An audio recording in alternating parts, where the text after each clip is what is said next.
Welcome everyone for the second webinar between ADN, so Asia Democracy Network, and Sydney Policy and Analysis Center, second webinar on Bangladesh. Today's title is Challenges of Sustainable Growth, Development, and Democracy in Bangladesh. So my first question that I would like to pose to Dr. Khatun. So a few years ago, Bangladesh was being celebrated for a remarkable development turnaround, considering the early beginnings, right? So 50 years of independence was marked with talks of emerging Bangladesh, emerging tiger, and so on. Since then, things have been rather more difficult. So my first question, I think, would like to understand exactly what is going on. What is happening to the economy? What are the key challenges facing the government? What are the risks and uncertainties? What do you suggest the government should do? So maybe we would start with those. So over to you, Dr. Khatun. Thank you very much, Mr. Jyoti Rahman. You have rightly pointed out that the Bangladesh economy is, in fact, under significant strain at this moment. This is because of both external and domestic factors. So external factors, for example, COVID-19 pandemic, and then later on Ukraine war, those have definitely left a mark on the Bangladesh economy. However, persistent domestic issues such as policy weaknesses, poor governance, and failure to implement necessary reforms have also contributed to these difficulties which Bangladesh economy is facing right now. And the ingrained structural weaknesses that have actually exacerbated the pressure on Bangladesh economy. So what we had seen earlier, a couple of years back, in fact, before COVID, that the economy was, the macroeconomic situation was rather strong. We are enjoying some kind of macroeconomic stability because of high growth, low inflationary pressure, and also better external situation, good foreign exchange reserve, and high exports, and all these. However, gradually we are seeing that macroeconomic stability is being depleted now. It's being weakened over the years. And what we are seeing currently, that we see a lot of other challenges. I mean, for example, subdued revenue mobilization, shrinking fiscal space, high reliance on government, borrowing on commercial banks, budget deficit also, and basically to meet up the budget deficit, the government has to rely on the commercial banks. And also the tightened liquidity situation in the banking sector. And most importantly, the elevated prices of essential goods and deteriorating external sector performance in the context of depleting foreign exchange reserve. And these situations were also evident not only this year, but also in the previous fiscal year, in 2023, in fact, which had led the government to initiate an IMF program, which is a 42-month-long program. In February 2023, it was initiated to improve the balance of payment and to restore the macroeconomic stability. As we know that the government is under this IMF program for an amount of $4.7 billion. But more than a year after this IMF program, the economy is yet to show any kind of improvement in terms of the concerns, what we have just seen currently. And just to go through like some of the basic challenges or most important challenges which I have already mentioned, but just to reflect on, I will go through some of these, not all because of the shortage of time. Revenue collection, reduced revenue collection, that has been a major concern for Bangladesh, because the tax GDP ratio is so low that the government has to rely on both on the domestic borrowing and also external borrowing. And for a country where we have 80 million people, the tax GDP ratio is only 7.3%, which is very, very low. And more ironically, it is not increasing, rather it is declining. It used to be closer to 10%, but it has gone back, it has slided back. And also in terms of public expenditure, there is poor governance because, in terms of ADP expenditure, either it is low in terms of the whole amount of ADP is not implemented, and also the quality of expenditure. And I have mentioned that the government quite often has to depend on the banking sector. And last year, more worryingly, the government had to rely on borrowing from the central bank. This year, more on the commercial banks. Then skyrocketing prices. Inflation has been over 9% during the last 2 years. It is unabated till now. In the banking sector, that is also in a mess because escalating non-performing loans, it is piling up, and it is because of the governance, lack of governance, as in many other sectors. So the other worrying part, as I have mentioned, that the scarcity of foreign exchange reserves, and also inability to import. The government had to rely on restricting import in order to improve the balance of payment situation, and also the shortage of energy and power, and high external debt situation. So these are some of the worrying worrying factors, and unfortunately there is little to cheer up at this point in time. I would focus on a few issues, but let me just also focus on something which is very much discussed in Bangladesh context, because quite often we try to look at the GDP growth when you talk about economic prosperity or economic growth. And there has always been a tendency by the policymakers to show GDP as growth as their success. However, we have seen that during the last couple of years, there is a sliding of GDP growth rate.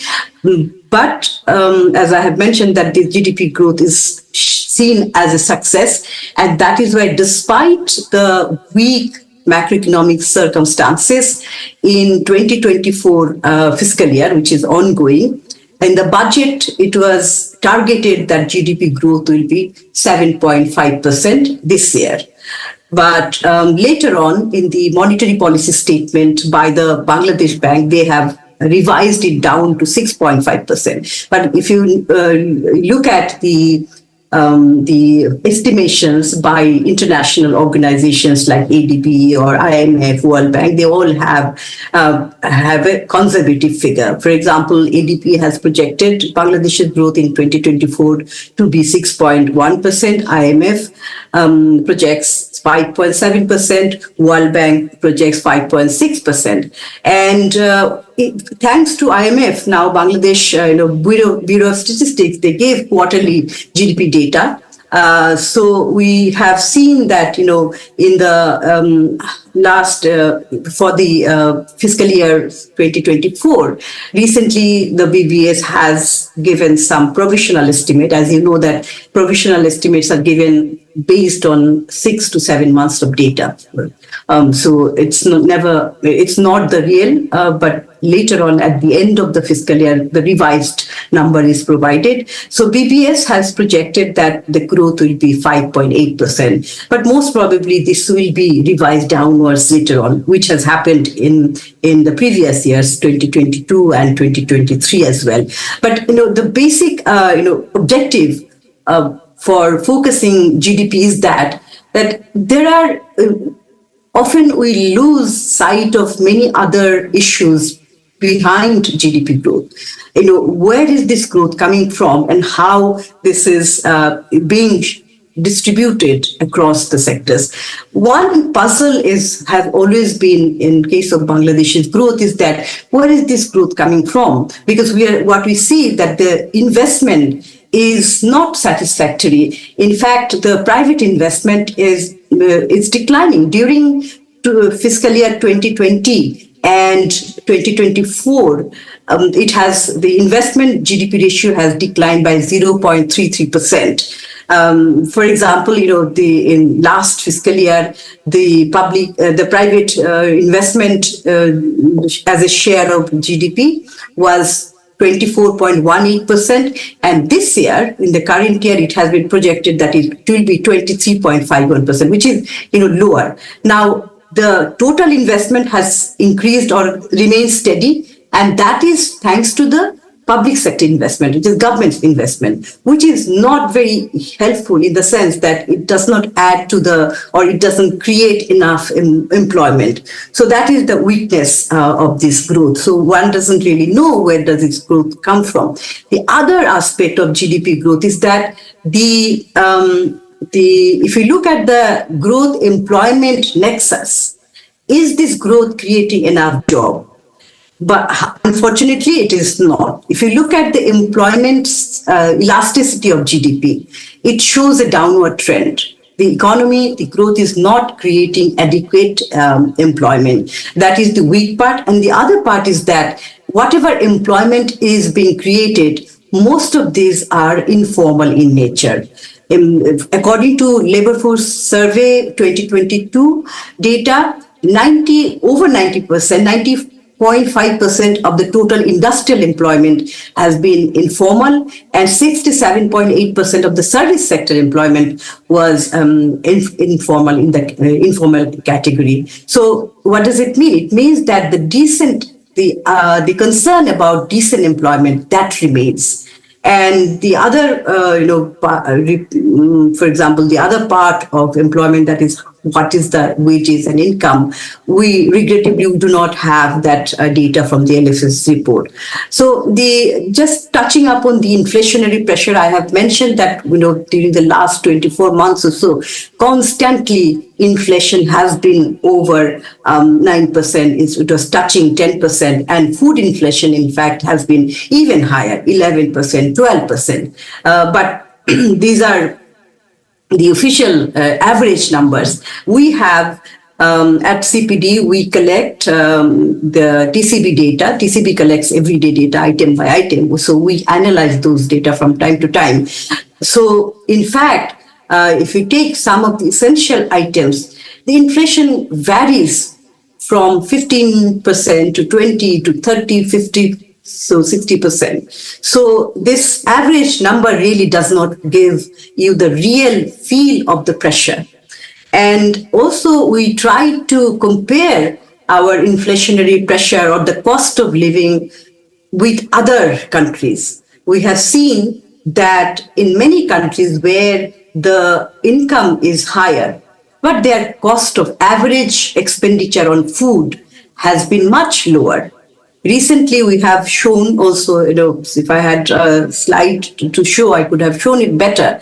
But so in 16 countries which are basically higher, which have higher income than Bangladesh, their expenditure on food is much, much lower. And these data have been based on World Bank data and also US Agriculture Department data. So these are standardized data.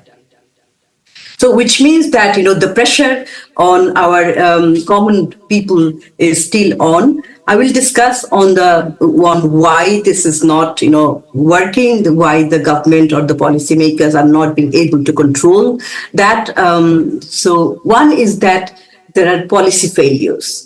Because at a time when all the other countries, they had followed a contractionary monetary policy to reduce inflationary pressure, our central bank had put a cap on the interest rate. In April 2020, following COVID, because of the COVID, in a new circumstances, they put a cap on interest rate. As you know, that for the lending rate, it was 9%, and for the deposit rate, 6%. And it was continued for the last 4 years or so, despite the fact that that inflation is much higher than the lending rate, which means that money has been so cheap at a time when we were experiencing high inflation. So, and on the other hand, the depositors were coming out as a net loser by keeping money in the bank. banks. So the policymakers did not pay heed to the requirement or the necessity of the time. And then after a long time, in fact, after the IMF loan was sanctioned, IMF came into the rescue of Bangladesh's balance of payment and economic stability.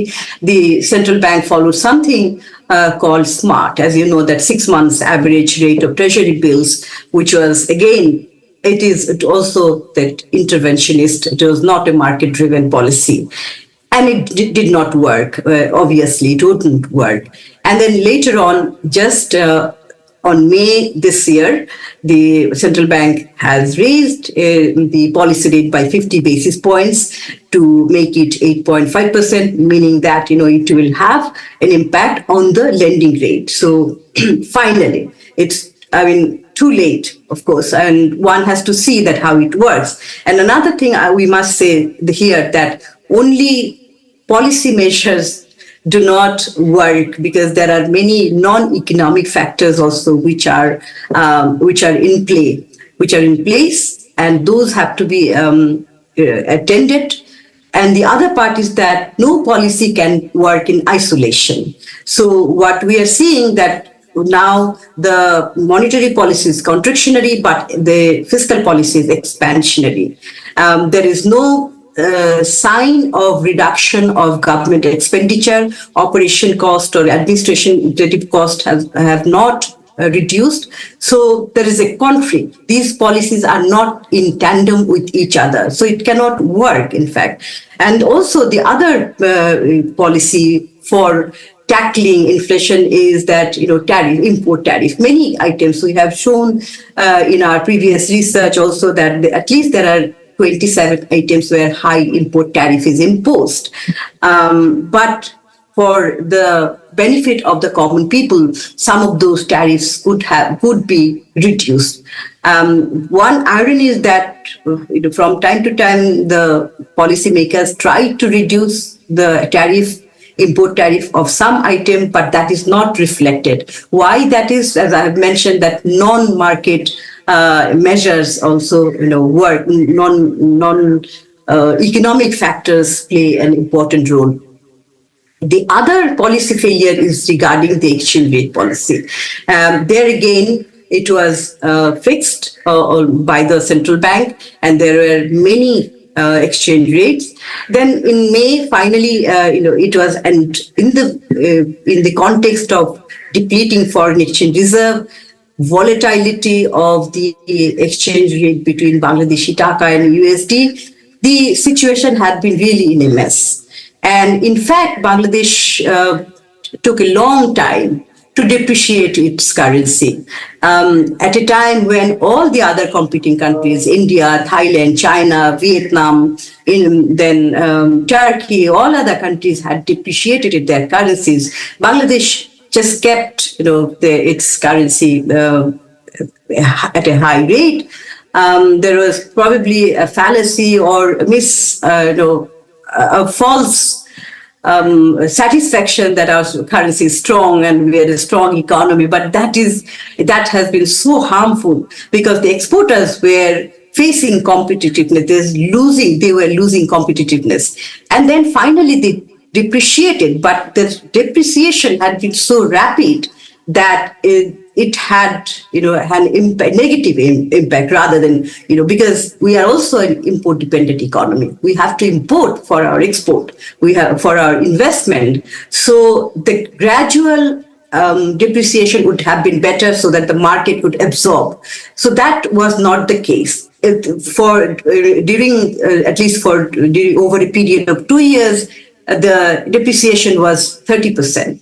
So this 30% would have really helped the foreign exchange situation look better, but it did not really, because there are the remittances had been really low, and there are also some ups and downs, the fluctuation in terms of export income. Finally, in May again, the central bank had resorted to something called crawling peg mid-rate system, which is to rationalize the rate, because in the current market, it was the taka has been much higher than the bank rate, which was 110 taka. In the current market, 120 sometimes, 25, 20, it can vary at any level. So now the crawling peg system had fixed the Bangladeshi taka at 170 per US dollar to allow for some adjustment. So this is to stabilize, but one has to now wait, because we have waited for too long. So one has to really see now how the market behaves. But at the end of the day, we have to resort to the market-based system. So crawling, because one of the weaknesses of the crawling peg system is that there is expectation. You see, the exporters will have expectation that in future there might be more depreciation. So they will not bring back their their proceeds fully. So as it is, there is a huge difference between the EPB numbers of total exports and the Bangladesh Bank numbers of export income. So where is this money going actually? So which means that all the proceeds are not repatriated into the country. So that is the weakness.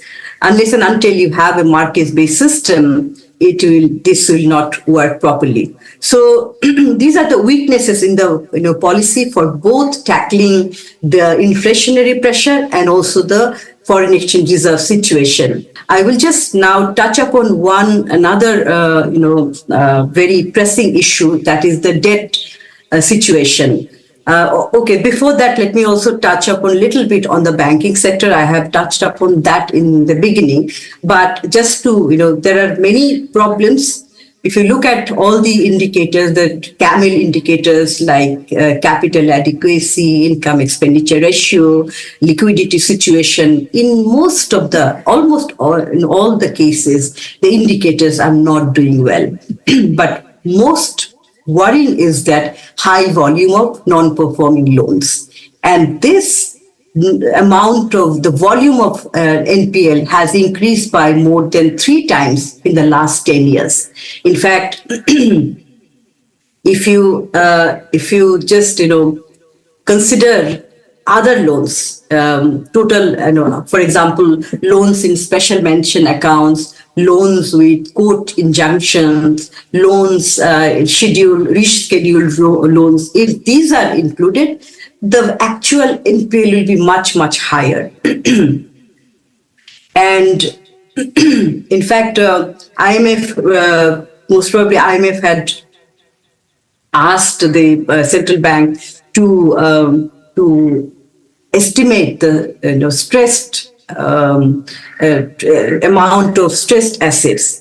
So in Bangladesh Bank's Financial Stability Report 2022, there are some indications of total gross NPL and also the outstanding balance which have been written off, and the total rescheduled loans. So total gross NPL, total outstanding balance of written off loans, and total rescheduled loans. If we add all this together, then the total, stressed asset or bad loans, or whatever whatever way you want to define, that is equal to 3,77,922 crore, or in billion taka. In billions, 3,779.22 billion taka. So which is huge number. And then one feature is that, traditionally what we used to know, that the state-owned banks are the ones where the non-performing loan is, higher. And the private banks one would expect that these are privately owned banks, they are very competitive, they would be more efficient, and their performance will be better. But nowadays, this is not the case anymore. High concentration of NPL is not only a problem of the state-owned commercial banks, but also the private commercial banks. So that's another feature. And you know from media reports every other day that what is happening in the private sector. And the recent initiative, which has been stalled for now, that the initiative for merging banks, bad banks with good banks, that was an attempt to solve the problem, but I think this was a flawed attempt. And then after a lot of discussions and debates, this has been now put in the back burner. So one doesn't really know, so what is the plan? Because another thing there is that the policy continuity is not observed. You see, the central bank will take this policy now and that policy then. So they're really confused and really doesn't know what to do. And in fact, they should be knowing, and they know probably, but then they want to do something else. I mean, in fact, earlier, when this issue of interest rate hike was discussed and urged, then central bank said that they want to think out of the box. So they don't want to hike the interest rate and all this. So, but then we see that even that policy, any policy, they are frequently changing. So in case of improving the governance in the banking sector also, they change their policy. They're not quite sure, or probably, as we say, that the central bank's independence is probably mostly lost. And why the high volume of NPL? There are institutional reasons, regulatory reasons, legal reasons, and also data and information related. I wouldn't elaborate those in the interest of time, but these are the problems. So last issue I want to highlight is really worrying, is that the external debt situation. So Bangladesh's external debt, both public and private, now stands in last year actually it stood at $98.9 billion. And in September 2023, it crossed 100 billion mark. So if you look at the debt GDP ratio, this is 21.6%, which is not very high by comparison compared to many other countries. And also IMF has something, a threshold called, so in case of, in terms of IMF's assessment, it is a moderate level, this debt GDP ratio.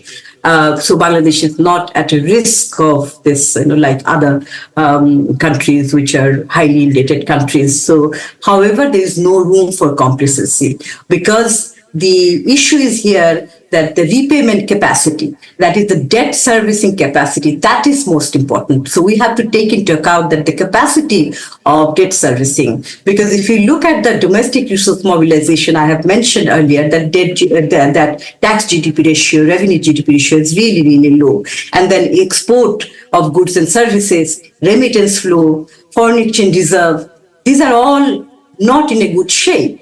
So the debt carrying capacity of the economy doesn't look very, very bright, actually. So that is why the worries are growing. So I think there are many more problems, but I don't want to continue. I would stop now. I think I will have more time later on to discuss some of the policy recommendations or way forward. Thank you for your patient hearing. Thank you, Dr. Khatun. That was a very comprehensive tour of the landscape. While we ask you, Dr. Mahmood, the second question, which is we go from the current challenges and span out to be a bit more of a medium-term perspective, whether that is the policy dynamics that you talked about, or medium-term structural challenges to the economy. Some of that had been touched by Dr. Khatun, or any other perspective that you might want to share with us. So, medium-term challenges for the economy and opportunities. Thank you. And let me also thank you for giving me the opportunity to join this panel. I should have mentioned that at the outset. John Maynard Keynes said something probably exactly 100 years ago, that we study the present in the light of the past for the purposes of the future. So you've asked me to say something about the future, but I will start by saying a little bit about the past and a little bit of the present. So, in talking about the past, I would actually invoke another economist whose writings I like a lot, Albert Hirschman, who in 1958 published his classic book, The Strategy of Economic Development. And one of the interesting things, he said many interesting things there. It's a very, very insightful book. But one thing he said is that economists are generally concerned about the most efficient allocation of existing resources. So the resources that are visible to us, we try to see how we can most efficiently allocate those resources. But he encouraged us to look beyond the visible resources and look for hidden resources, latent resources, or badly utilized, underutilized resources, and think about mechanisms by which these could be harnessed. So he said governments should come up with what he called inducement mechanisms to bring out these hidden resources and put them to good use. So one thing that has happened in post-independence Bangladesh is that in addition to using the visible resources of land and labor, we have also been able to harness a resource which had remained rather hidden or latent, which is the entrepreneurial abilities of Bangladeshis. And that has been unleashed across the board after independence. So it's not concentrated in a few communities or few regions, as often happens in some countries, but it's across the board, from the very small farmers who adopted HYV rice in the very early days of post-independence Bangladesh, to the very large conglomerates. And in between, you, of course, have the garment manufacturers who have put us on the global map for garments. So an unleashing of the entrepreneurial talents. Now, how has that happened? I believe that the government also played a role. Now, you will see in many accounts, we often see this phrase, despite the government. So development in Bangladesh has happened despite the government. It has happened because of the NGOs, about the private sector, and the best thing the government has done is to stay out of the way. Now, that's partly true, but not completely true. I think over the years, different governments, through their policy actions, through their public investment programs, have created the space for this entrepreneurship to flourish. And I would like to submit that that response of the policymakers, one way of explaining it, one way of looking at it, is by thinking about the interaction between three worlds. So you have the world of enterprise and markets, where a lot of the economic activities go on. You have the world of policy. And in between, you have what I call the world of ideas, discourse, and debates. And the world of ideas and discourse and debates, you have economists, you have other professionals, you have external players like the World Bank, which does a lot of analytic work, DFID and others. And of course, you also have the media. And what all these people do is to look at the world of enterprise and markets, see what's going on, what are the problems being faced, what are the bottlenecks being faced, and then on the basis of that, they make recommendations to the world of policy. Now, in my own research of policy dynamics in Bangladesh, what I've found, or at least tentatively found, is that if 6 recommendations had been given to the government, typically the government would adopt 1 or 2. Doesn't mean that they did not like the other policies, but there was a somewhat conservative, a risk-averse character to policymaking in Bangladesh across different administrations over the last 30, 40 years. So somewhat testing the market approach. Let's do just 2 out of the 6 recommended policies, and then we will see how the market responds and then take it up from there. Fortunately, even with this incremental approach, there has been significant response from the world of enterprise and markets. Entrepreneurs have responded even to the half-hearted policies. And then once they did that, the same process worked again. People found new constraints, made new recommendations, and once again, the government followed up in an incremental fashion. Now, there has often been frustration with this incremental approach of the government. Economists, other stakeholders, people in the World Bank, for example, thought the government was going too slow. But this symbiotic relationship between the world of policy and the world of enterprise and markets, intermediated by the world of ideas and discourse, if you can carry on that symbiotic relationship for 3-4 decades, the accumulated results can be quite significant. And that's why we have the famous saying that often is the tortoise which wins the race. So we have had that interaction between the three worlds, which in my opinion can explain a lot of what has happened in the past. Now that was the past. Now coming to the future, Bangladesh government has declared that by 2031 we are going to be a middle income country, and by 2041 a developed country. They're not saying high income, they're saying developed. But if we look at the history of countries around the globe, it is more the norm that countries have failed to graduate from middle income status. So there is this famous thing about the middle income trap. And if Bangladesh wants to escape the middle income trap, as South Korea did, but Argentina did not, what are the lessons that we learned from there? And I'll just summarize it in this following form. So far, much of the investment in Bangladesh has been to increase the productive capacity, not so much to improve productivity. There are pockets of productivity improvements. Agriculture is a good example, and you'll see that in industry as well. But these are pockets. It's not widespread. So to escape the middle income trap, Bangladesh needs to move from just merely investment in productive capacity to investment in productivity improvement and prepare for a stage where we invest in innovations. So that's the broad headline trajectory for the future. Now, one of the things that we need for that is FDI. Now, let me compare Bangladesh and Vietnam. 30 years ago, Vietnam's electronics exports as a percentage of total exports was at the same level as Bangladesh, below 1%. Now it's almost 40% is electronics. Bangladesh is still below 1%. A very stark difference in the trajectory. One of the reasons for this is FDI. Bangladesh's FDI is less than 2% of GDP. In the last 30 years, Vietnam's has been about 6% on average, a big difference there.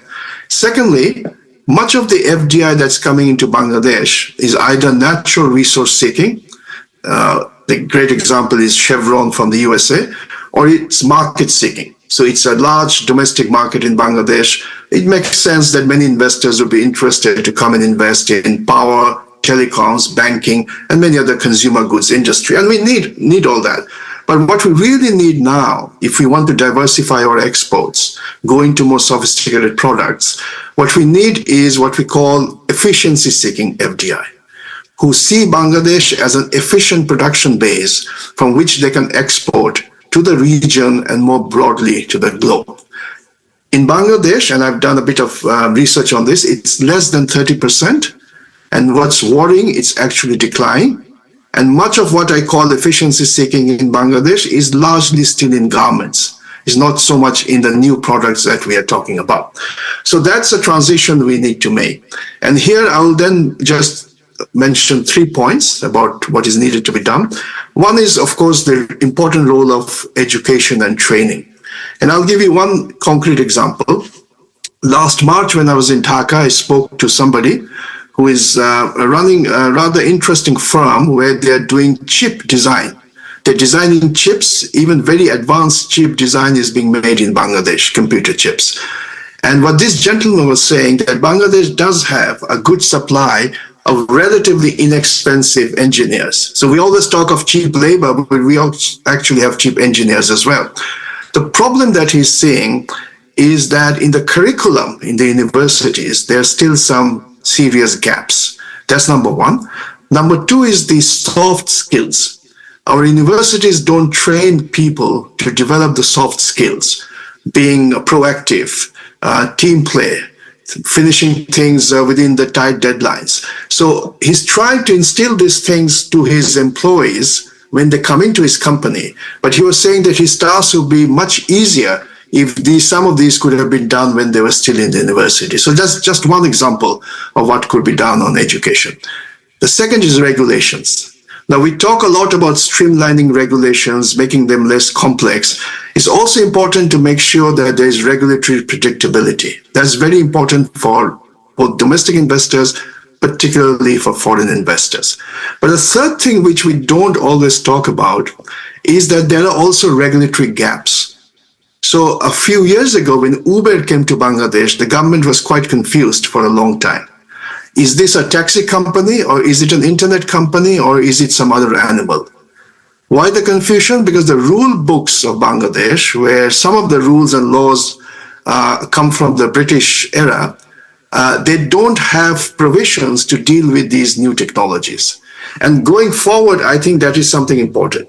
We are likely to see a lot of new technologies coming towards Bangladesh, both through our own entrepreneurs and also the foreign entrepreneurs, but they're going to hit this major bottleneck. They will see that the rules of the game have not been clarified.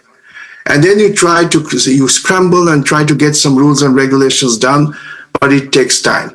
So one suggestion would be that the policymakers in Bangladesh should go and study what are the new technologies that's coming on stream, and see whether our legal and regulatory framework is adequate to clarify the rules of the game for those technologies. That task should start now, because it usually takes 2 or 3 years to do that thing.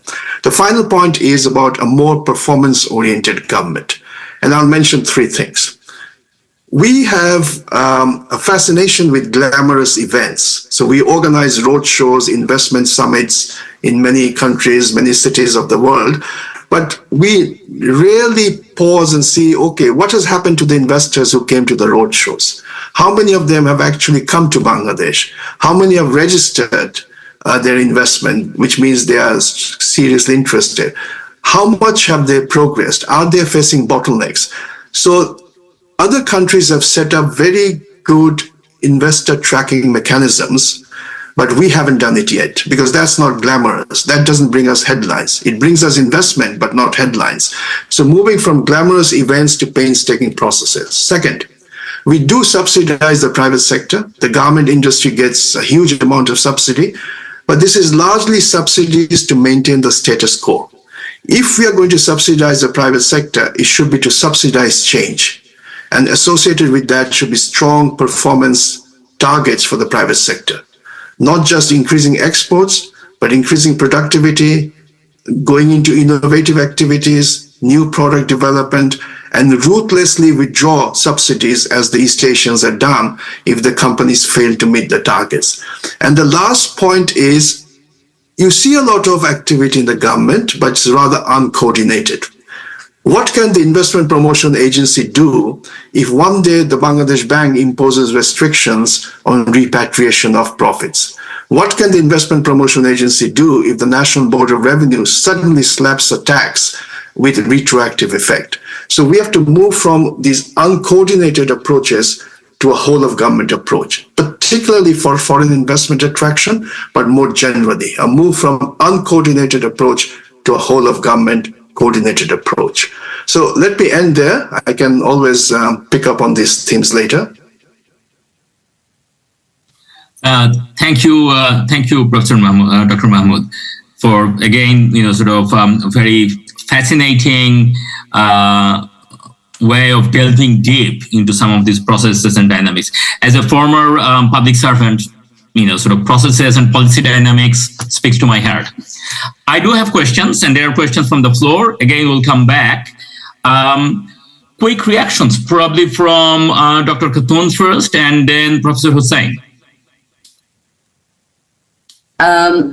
Thank you very much. I think this was a really excellent exposition of the situation, both in terms of investment situation, the regulatory continuity, and the gaps, and also most importantly the way forward, the recommendations, which are really it has really opened our eyes that why the investment situation is not picking up, despite having such good investment policies, actually. So Bangladesh's FDI policy is supposed to be one of the good ones. There are a lot of incentives are provided, at least on papers.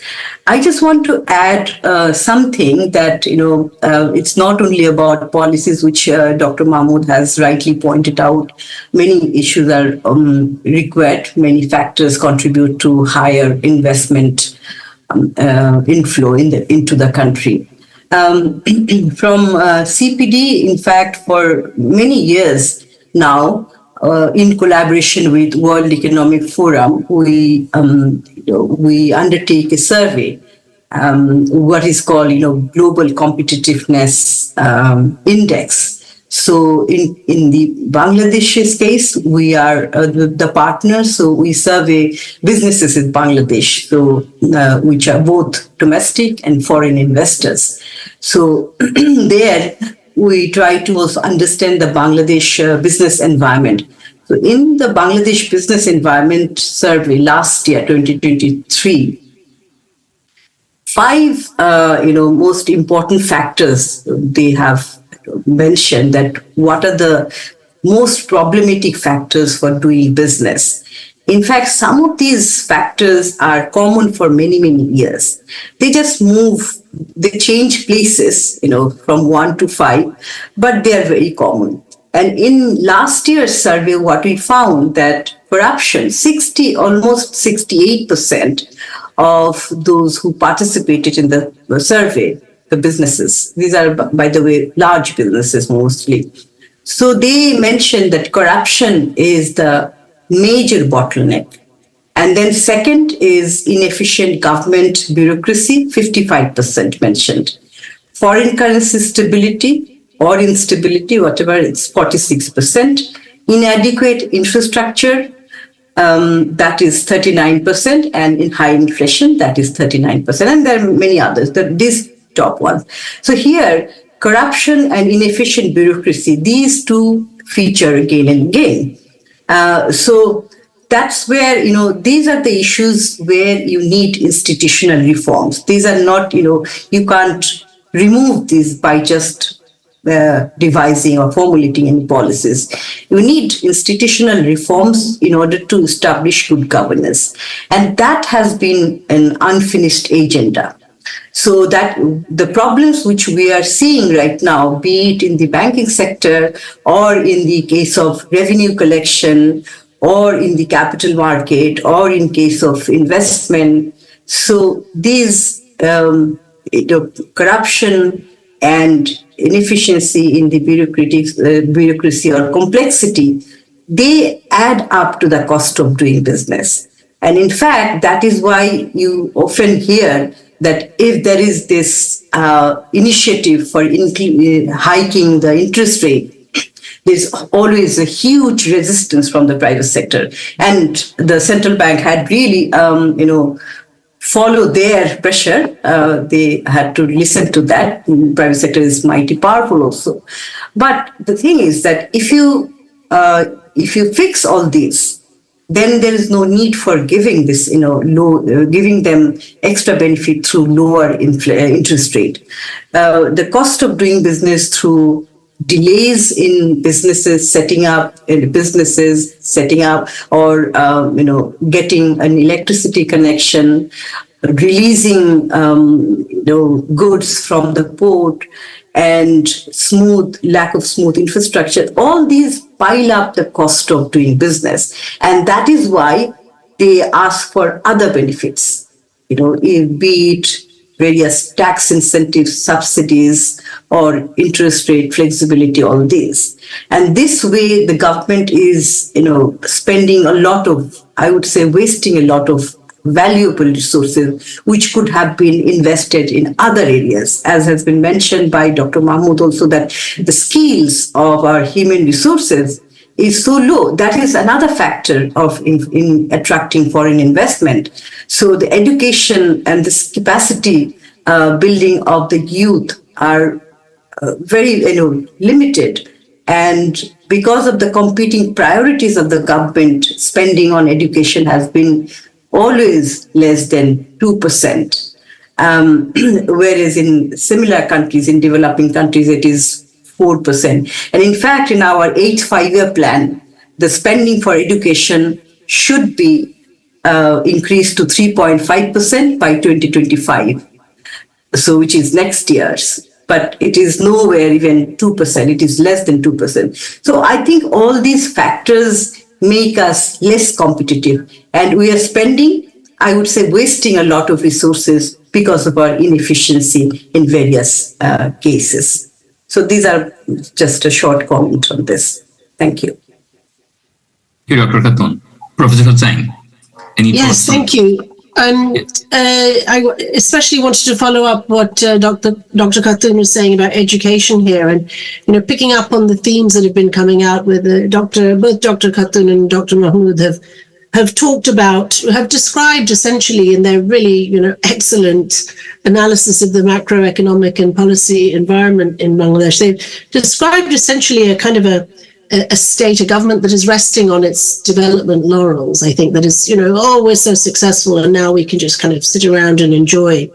And nothing could be further from the truth, of course, when you look at the facts. And I think, Dr. Mahmood mentioned, the need to take advantage of a crisis. Well, here I think one of the problems is, I did research on the last big food and energy price crisis. And what we saw there, in Bangladesh and around the world, was that you had people coping with high prices, but coping in ways that were really adverse for human development. They were pulling their children out of school, they were eating less well, nutrition was declining, well-being was less good, gender relations were suffering, social harmony was suffering, all sorts of, problems that really undermine your human development progress. So the crisis that Bangladeshi people are facing now, I strongly suspect, is this kind of slow burn crisis. Maybe it's less severe than it was in 2008, because people are a bit better off, because the government does have some more social protection services. But nonetheless, we should be advancing with human development, not going backwards.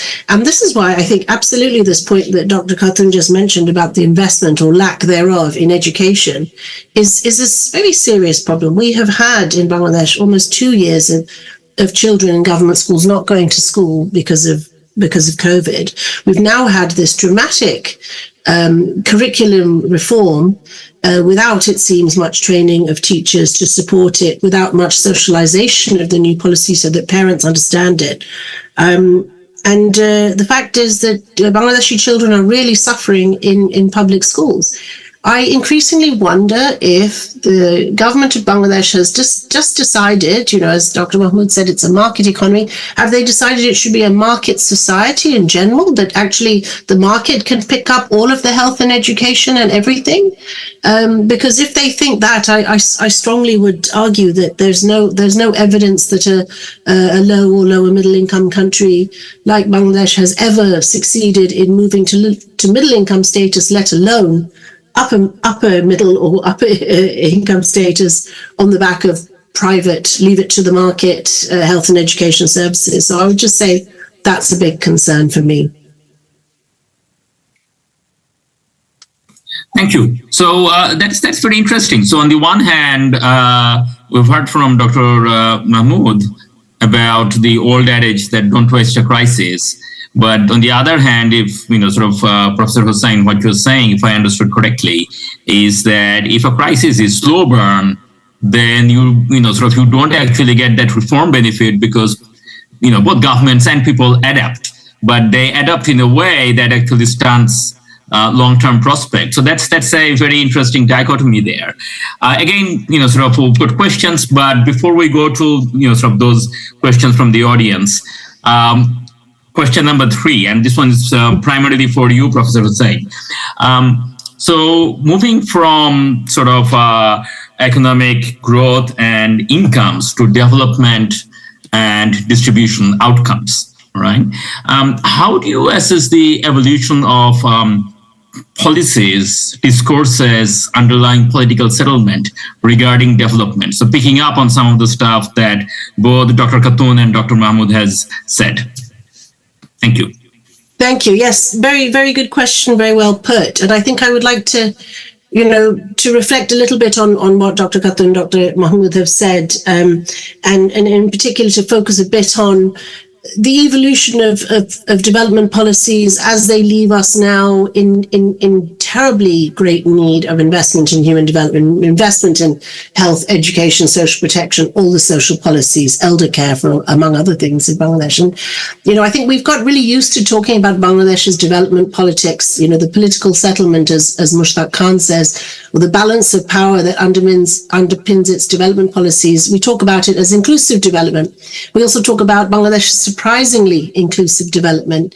And, we've had all of this talk about the so-called Bangladesh paradox. And that, as we know, is that idea that it is surprising, it is paradoxical that Bangladesh has had relatively good, distributionally speaking, and compared to the standards of capitalist economies or economies that are trying to be capitalist, but relatively good, distributionally speaking, development outcomes, when its politics have always been so corrupt, so elite dominated, so anti-democratic. Not always, but throughout much of our history. And nowadays, it's a very popular debate among people like ourselves here. What does the Bangladesh paradox mean? Does it exist, etc.? There's so many answers to this question. One of these days, I'm going to gather them all together in a paper and look at them all, because there's a lot of really interesting stuff there. But for now, I think when we think about the Bangladesh paradox, we think about the way in which the development policies have evolved that have brought us to this moment. I think that we have to answer this question empirically and historically. I think we have to look at the key moments in history when we did see turning points, shifts in the way development policies were designed and delivered, the way shifts in the way elites, political elites, ruling elites thought about the need for development. And for me, I've written rather a lot about this. I hope I'm not boring anyone, but for me, two of the seminal moments in Bangladesh's development history, first the 1970 polar cyclone, which was even before we were Bangladesh, which was literally just a few weeks before Bangabandhu Sheikh Mujibur Rahman's East Pakistan Awami League won the landslide victory that eventually brought us to independence.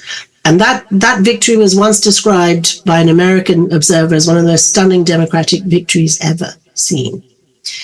That was one turning point. A second for me was the 1974 famine, which is the last famine we ever saw in Bangladesh. And after those moments, I think that we saw a strengthening of what I would call a social contract, a kind of social contract. And by this, I mean an agreement between the elites, the ruling elites, and the vulnerable masses in the broader society, and to some extent also the international community. And this contract was essentially that these very incredibly vulnerable people, it's hard to remember now 50 years ago what it was like in the 1970s, but this contract was essentially saying these incredibly vulnerable people must be protected against the disasters of the climate and of the global economic system. And for me, I think this is really the foundations of Bangladesh's later development success, because it involved a focus on the rural poor, on women and children, on livelihoods, on mass employment. All of these were essentially enabled or encouraged by this contract. But ultimately, this settlement or this contract or this agreement or this bargain depends on, this sort of language. All of these terms are used. All of these ultimately depend on the elite seeing it as in their interests to act in ways that deliver an inclusive form of development. And I think the big question for us now is, does the political elite of Bangladesh, and I include both the ruling party and those in opposition in this question, do they still see inclusive development as important part of their interest? Do they see policies in this direction as in their interest to pursue? And here I think that we can distinguish four broad drivers of development policy choices. Now, the first is, you can call me naive if you like, but I think the nationalistic pro-poor impulses, these do still exist. These do still exist. You do see them from time to time. You see them a lot more in the young people. But even then, I hear a lot about this new generation of political leaders, and I don't know very much about this. I need to study this a bit more closely. But I do know that the younger generation, anyone under the age of 40 pretty much, has never even heard of the famine of 1974. They don't know much about any of their history, any of their political history, apart from the Liberation War. They don't know the kinds of vulnerabilities we once faced. And because they don't know these things, they've never really studied these things, they've never been taught these things, except maybe their daddy or their nanny mentioned something in passing. Apart from that, they won't know why these things were so important. And so they don't understand why it's so important that we have social protection systems that are strong, that can protect. The second driver really of policy choices, I think, is what we call performance legitimacy. And this we see a lot currently in Bangladesh. This is the pressure on the ruling government to deliver economic growth and public services because the public will judge them on their performance. Their legitimacy will depend on their performance. And this is particularly important right now because of the lack of, in effect, free and fair elections that have brought anyone to power recently. So this does exist, but this does have some influence on the policy choices that are made. But it is a very crude sort of influence on political elite behavior. People are unable to really complain very much when they are unable to afford rice or fish or cooking oil. And they can't complain. They would rather have cheaper electricity than a fast toll road. I was in Dhaka last month. The fast toll road is very, very nice. But, do I really need a very beautiful road when actually people are, anyway, but we can't make those choices. We can't make those complaints. We cannot even put a complaint on Facebook because of the Cybersecurity Act, right? So then the third driver really is, and this is very important, a very important political settlement point, it's the day-to-day realities of keeping political supporters happy to maintain this political dominance. And this might mean that, if you're in charge of the country, you might have to turn a blind eye when your former chief of police or your minister wants a new private jet, or they want a bank, or they want a loan or something. And this need to keep that political dominance in place really does shape the kind of policies, the kind of regulations that Dr. Mahmood was talking about. It does shape that and the extent to which they're implemented. It shapes the extent to which policies are reliable and regulations are enforced. And of course, we also have a certain amount of path dependence. This is the fourth driver. That path dependent means, among other things, we now have a very strong, very powerful, ready-made garment manufacturing class. And this is the result, of course, of decades of supporting and enabling, giving space to the garments industry, giving space to those entrepreneurs Dr. Mahmood was mentioning. Now this group is a political force, and they can essentially buy their own policies. They can buy the policies they want. And their policies are not, let's be honest, are not in favor of inclusive models of growth. They are based on a crude form of sweatshop economics. Cheap labor is the answer, is the only answer. And many other supporters of the regime are also getting many of the big loans that Dr. Khatun was talking about, very little pressure to repay those. So I'm finding it really hard to see that the current political settlement is aligned behind any kind of continuation or indeed advancement of inclusive development, and in particularly around improvements in investments in education, health, social protection, any of these things which are absolutely essential to putting Bangladesh on a pathway to middle income and to avoiding the middle income trap that Dr. Mahmood mentioned. I'll leave that there. That's a very sombering note to pause. Okay. Any quick responses or thoughts from first Dr. Mahmood and then Dr. Khatun? Thank you. So we talk of, as Professor Hussain just did, of the elites and also the poor. And one question is, to what extent is the elite interested in the welfare of the poor? And to some extent they are, and sometimes they are not. And that was one of the themes that came out from Professor Hussain's statement. I'd like to introduce another class in between the elite and the poor, and this is not necessarily the much talked about middle class, and people are in Bangladesh now asking what has happened to the middle class. Now, this is a slightly different class. I call them the aspiring elites. And I've recently written in one of my columns on the elites and the aspiring elites. So by the aspiring elites, I mean people, and because of the economic growth in Bangladesh over a long period of time, a lot of people have moved up the ladder, and they have come to a point where they think that they can also now join the elite class. And you can think of different tracks. It's not necessarily in the business track. It's also in the intellectual or professional tracks. Somebody who has become a joint secretary may now aspire to be a secretary, perhaps a governor of the Bangladesh Bank. Somebody who has become a colonel in the army may now aspire to become a general. And somebody who is the Upojela chairman of a political party would now want to be a member of parliament. So you have these aspirations.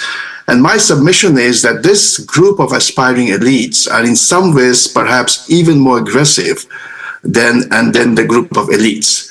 Some of the elite have got used to their lives. Some are still aggressive, but the aspiring elites can be quite aggressive. And the government knows that very well, both from our own history. We Bengalis were aspiring elites during the Pakistan days, and we fought against the established elites of Pakistan. But in doing so, we forged a coalition with the masses. So when you have a coalition of aspiring elites and the masses, that can be potentially very destabilizing and very, very powerful. And the aspiring elites, because of where they are in society, perhaps they are closer to the masses than where the elites are. So I suspect that a lot of the actions of the government now, policy actions as well as policy inactions, is driven by the need they feel to keep the aspiring elites satisfied. Now, the problem is that when the size of the aspiring elites becomes very large, and I think that's the case in Bangladesh, and you don't have enough resources to satisfy all of them, because you can satisfy them either by creating economic opportunities or you do it through patronage. And because enough economic opportunities are not being created, government is increasingly resorting to patronage. And this is reflected in both the growing size of public expenditures and the falling efficiency of the public expenditures. I submit that a lot of this, if you go deeper into this, you will see it's linked to the politics of the aspiring elites. So I just wanted to add that class into this discussion of elites and the poor. Can I add to this, please, if that's all right? Sure. I think it's a really interesting point. I'm also writing about these sorts of people right now, so that's really interesting to hear about your aspiring elites. I think that one of the things that we've seen in India is that when you're not able to deliver strong economic growth and good services and so on and so forth, what you do is you flatter people and you give them enemies and you give them cultural demons, if you like, to oppose. And so I think that that's one way in which when you can't feed people's material appetites, as it were, you give them ideological enemies. And I think that's one of my fears about the way in which Bangladesh might go politically, is that in an effort to please those people, things can go badly wrong in terms of our democracy, human rights areas. Which is our next question. But before we go there, Dr. Khatun, is there anything you would want to add quickly on the development discourse?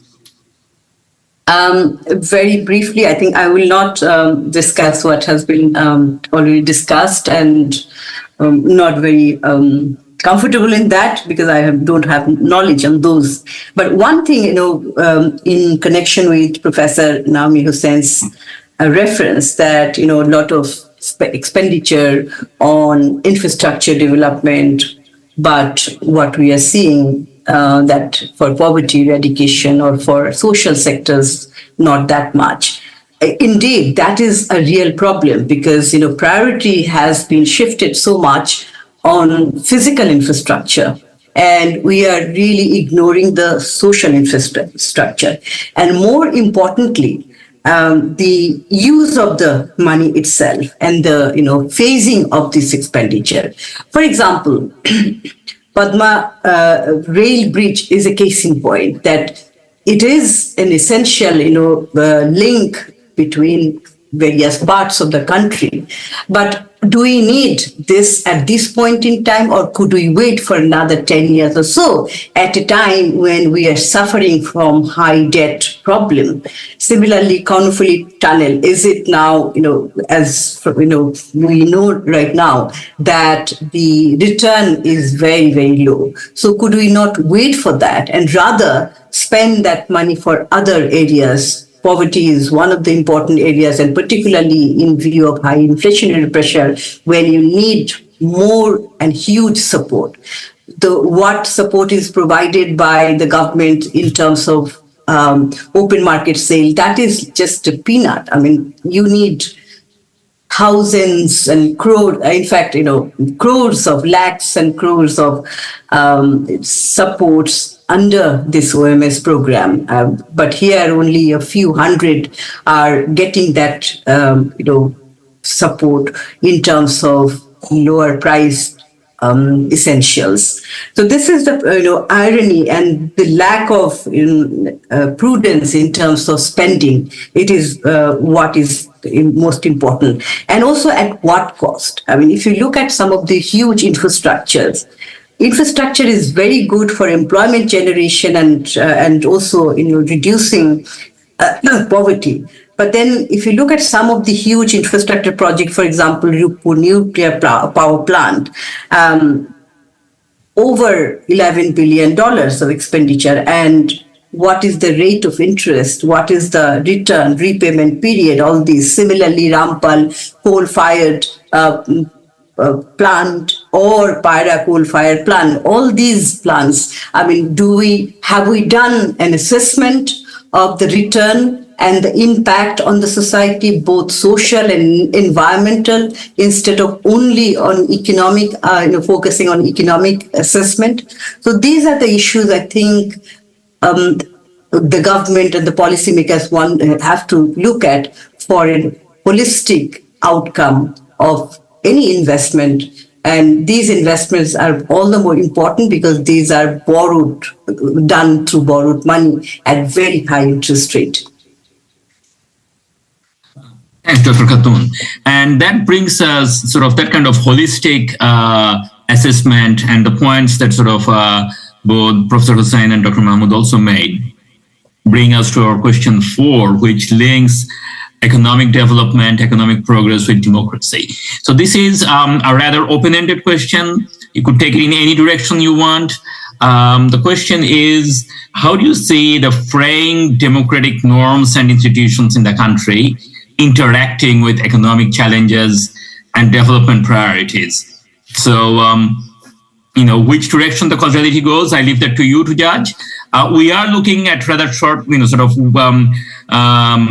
towards the ending of the session. So I would request everyone to be brief. We have a couple of questions from the floor, but over to you. So we'll start with Professor Hussain, then Dr. Mahmood, and end with Dr. Khatun. Thank you. Yeah, I'll be really quick.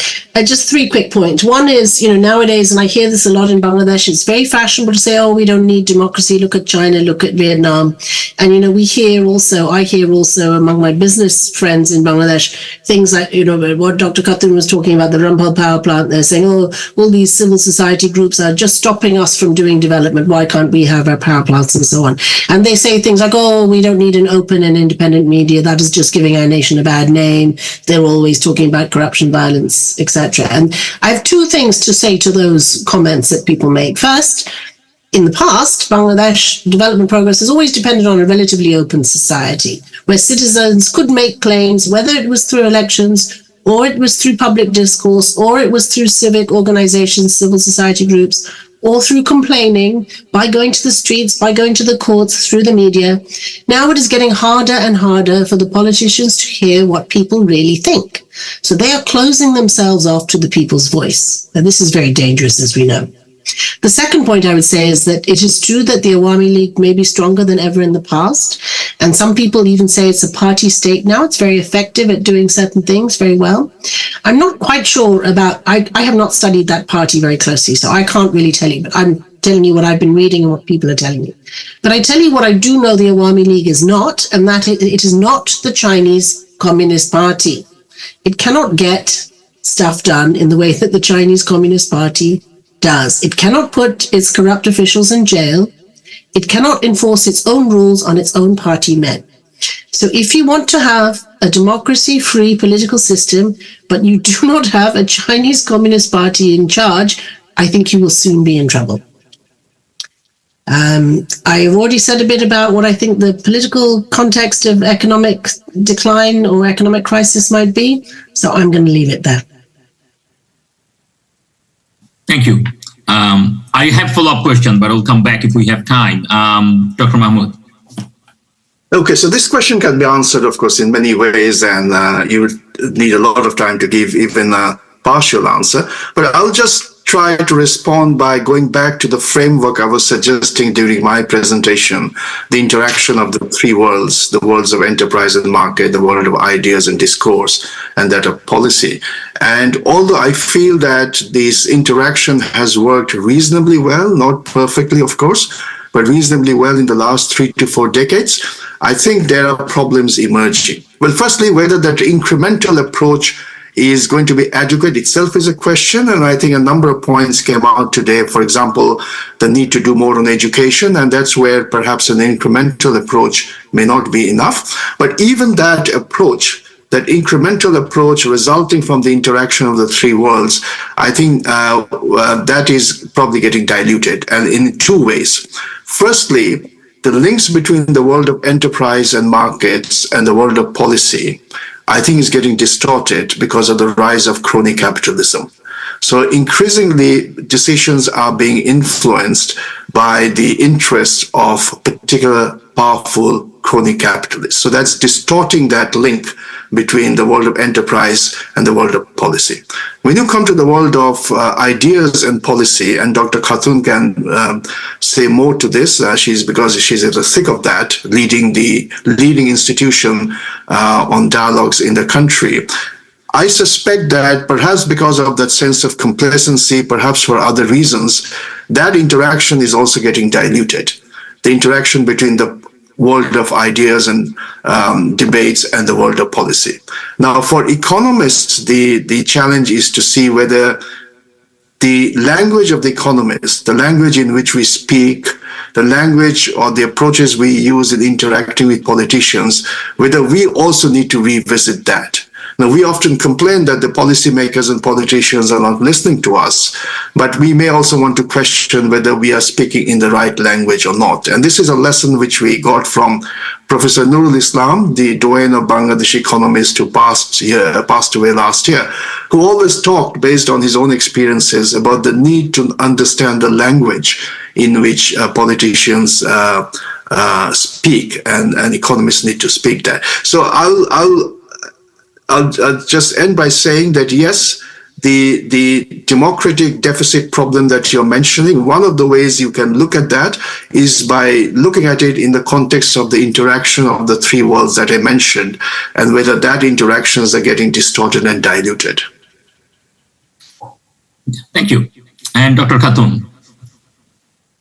Thank you. Very briefly, I think we should not get confused with policy stability and regime stability. These are two different things. Of course, policy stability is very important for economic progress, for attracting investment, be it foreign or domestic private investment, which we are discussing throughout this session today. However, the regime stability is different. We quite often hear, particularly before this last election also, we heard from many policymakers that, stability is very important.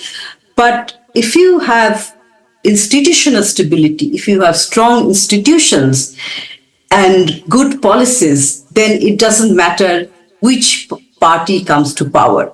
And that is where Bangladesh is lacking right now. We talk about market efficiency and we emphasize on the competitiveness in the market. Similarly, without democratic competitiveness, there is less check and balance. In fact, in some cases, zero check and balance, and there is lack of accountability. And when that lack of accountability exists, then this crony capitalism, which Dr. Mahmood just mentioned, is bound to come into play. And right now, Bangladesh has been under this crony capitalism in many areas. We also call that the state power has also been partially, at least, captured by these oligarchs in each sectors, be it in the financial sector or in the power sector or any other sector, which under the auspices of the government itself has become very powerful and now they have a control over the policy making. And this is happening. I would go back to this fundamental issue that competitive democratic environment is crucial for strong economic policy. Thank you. So thank you for a very fascinating discussion, the panelists. And we could talk about these issues for hours on end, and maybe someday we will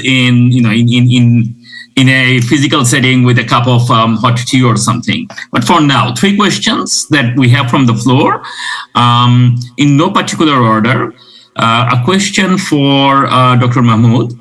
To the extent that we have inherited a British legal system, why is it difficult to, or why is it that the example that you gave about Uber, for example, why can't we just simply import experiences from other countries? So I'll just read out the questions, and then we can have the answers. So this is a question for Dr. Mahmood. A question for Professor Hussain. To the extent that politicians are shutting themselves off. So you mentioned that politicians are shutting themselves off in the context of democratic deficit. And previously also you had mentioned that the current elite, it's not so clear that they retain the post-independence development consensus for protecting the vulnerables. So do you think that this is because there are now fewer vulnerables? So that's a question. All right. So and a question for Dr. Khatun, that is there much evidence that tightening monetary policy, higher interest rates, they actually curb inflation in Bangladesh, given a lot of inflation is food inflation or prices that are administered by governments? So 3 questions, very different questions to 3 panelists. Who want to go first? You see that in case of the recent inflationary pressure, we have not seen a right policy measure at the right point in time. So what we have seen that after a long period, the interest rate has been hiked. And I have mentioned during my deliberation that a single monetary policy tool will not work unless there are other policies which are in tandem with those. I've mentioned about the fiscal policies, which is right now expansionary, and also trade policies. I spoke about tariff, but there's another factor which is also very important, that is the distortionary market system. That is, a few players are in the market who control the market, be it in case of imported commodities or the domestic. So traditionally what has happened, that in the excuse of high imported products, we increase our prices in the domestic market, and at the same time, without any economic logic, domestic prices also goes up, whereas there is no scarcity in the market, so there's no supply shortages. So the market behavior is totally, under the control of a few players. That is the thing. In fact, some of the commodities which are imported also just 1 or 2 importers. This is one of the important factors. And the other issue, that food prices, we haven't seen that there is any, at least government data does not show that there is any scarcity of food production in the country. We have bumper food cultivation, rice cultivation, and also lots of vegetables. So there is no apparent shortages in the market. But as I have mentioned, that the players, in the absence of any competition, any market mechanism, we have this competition commission, which is supposed to look after the markets and all.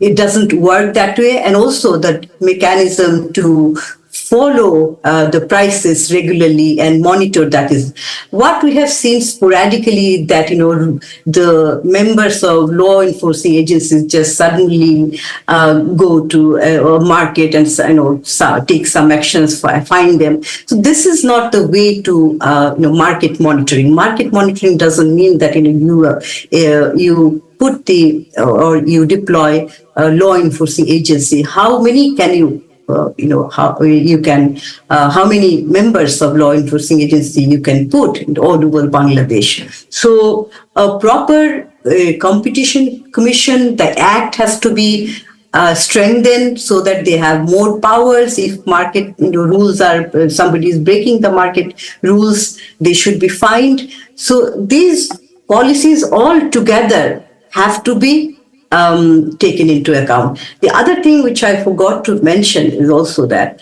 the government support for the marginalized poor people, low-income families. So during this period of high inflationary pressure, the government's allocation for social protection, social safety net programs must be increased. We have seen that it increases every year in the budget. The next budget is just coming in a day, in 2 days' time. But the issue is that the real allocation for social safety net is not increased because there are other components which are lumped together. So government's allocation for social safety net program and also proper implementation of those misuse, leakages should be stopped. We often hear that the beneficiaries, the real beneficiaries who are eligible, they are not given the support, but the others are on the list by being close to the UP chairman or the local powerful people, political people. So those are the issues which have to be addressed altogether. Otherwise, just with single policy, we cannot address the inflationary problem. I can pick up the vulnerability question, picking up also on what Dr. Khatun was mentioning there. I think that there just isn't the political commitment to ensure that the leakages and so on, the targeting is appropriate. And if we're talking about a middle income country here, we should be talking about not highly targeted social safety nets. We should be moving to a more universalist system, and that really is the response, I think, to this point about there being fewer vulnerable people. There may be, in percentage terms, in total numbers, the absolute numbers of people living with poverty, living with extreme poverty, living even more to the point with great vulnerability, living very close to the poverty line, at risk at any time of dropping well below the poverty line and living with great desperation is really quite high. That risk is quite high in Bangladesh.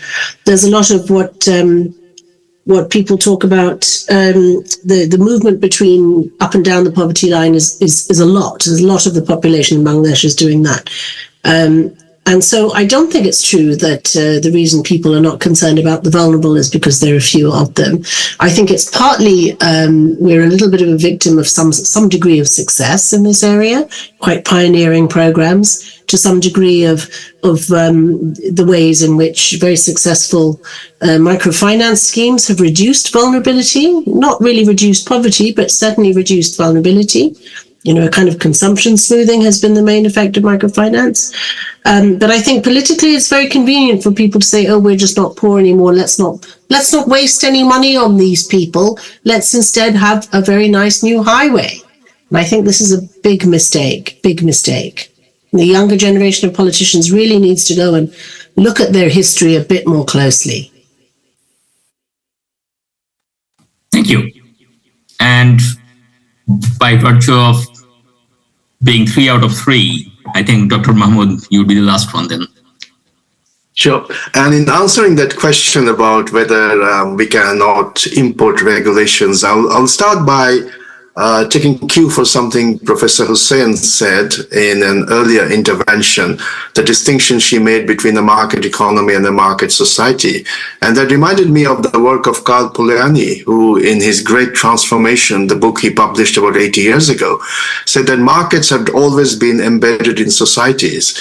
And when markets develop in a way which creates disharmony between the way society is evolving and the way the market is developing, you can have all kinds of problems. And he was, of course, writing in the context of the devastating wars that had afflicted Europe, and he was trying to explain that. But even if you don't have wars, you can have other kinds of tensions. So I invoked that distinction because when you talk about introducing new regulations or importing regulations from abroad, you have to also understand that you have two dimensions of the context. You have your current state of the market economy and the actors, and you have the current state of your government, its administrative mechanisms, procedures, administrative mindset and all that. So when you think of introducing a regulation, you have to keep that context in mind, and you cannot blindly import a regulation from abroad. But I guess the person who made the question may not have necessarily suggested a blind importation. Perhaps he or she was talking about learning from good practices in other countries, and I totally agree. And that brings us to the point of regulatory governance, how you introduce regulations. So we talk a lot about how you streamline existing regulations or you do away with existing regulations. But there's also the question of how you write regulations in the first place. And one of the disciplines that hasn't come into Bangladesh so much yet is the idea of regulatory impact assessments, that before you introduce a new regulation, you have to think through why you are introducing the regulation, what is the objective, economic or social, that you seek to achieve, and then what are the costs of introducing that regulation. Costs to the people who will have to comply with the regulation, but costs to those who are going to administer the regulations, in addition to the benefits. And you also have to think about unintended consequences. So your intentions may be good, but the regulations in that context that I mentioned, your administrative context, your governance context, and your market context, may lead to unintended consequences. So the answer is yes, of course, there's much to learn from what other countries have done, but we have to think carefully about the process through which new regulations are introduced, and think about the objectives, the unintended consequences, the costs and benefits to both the enforcers on whom the regulations are enforced. So regulatory governance is another subject that we need to talk about in the context of overall governance. Thank you.